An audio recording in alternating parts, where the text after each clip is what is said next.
এবার বুঝতে পারবেন কেন আমাদের থেকে আপন মানুষরা হারায় যায়। এবার বুঝতে পারবেন কেন আমরা কাউকে বেশি ভালোবাসলে, কারোর উপর বেশি ভরসা করলে তারা কেন আমাদের সাথে প্রতারণা করে, আমাদের থেকে দূরে সরে যায়। আসল প্যাঁচটা কোন জায়গায়, এই জ্ঞানে গেলে বুঝতে পারবেন।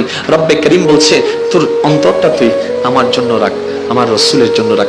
উম্মত হিসেবে নবীকে মহাব্বত করবি, বান্দা হিসেবে আমাকে মহাব্বত করবি। এবার রব্বে করিমের দরবারে আমাদের সবার আরজি, ইয়া রব্বে করিম, তোমার নবী তো বলেছে মাকে ভালোবাসতে, তোমার নবী তো বলেছে বাবাকে মহাব্বত করতে, তোমার নবী তো বলেছে স্ত্রীকে মহাব্বত করতে, তোমার নবী তো বলেছে বা স্বামীকে মহাব্বত করতে, তোমার নবী তো বলেছে সন্তানকে স্নেহ মহাব্বত করতে, তোমার নবী তো বলেছে পাড়া প্রতিবেশীর খেয়াল রাখতে। মওলা গো, মায়া করার জন্য, মহাব্বত করার জন্য, কেয়ার করার জন্য, যত্ন নেওয়ার জন্য, কেয়ারিং নেওয়ার জন্য, খবর নেওয়ার জন্য দিলের তো ভালোবাসা দরকার। আর ভালোবাসাটা তো কানে থাকে না, নাকে থাকে না, এটা তো দিলেই থাকে। তো দিলটা যদি তোমার নামে আর তোমার রসুলের নাম দিয়ে আমি দিয়ে দিই, তাহলে মাকে ভালোবাসবো কিভাবে, বাবাকে ভালোবাসবো কিভাবে?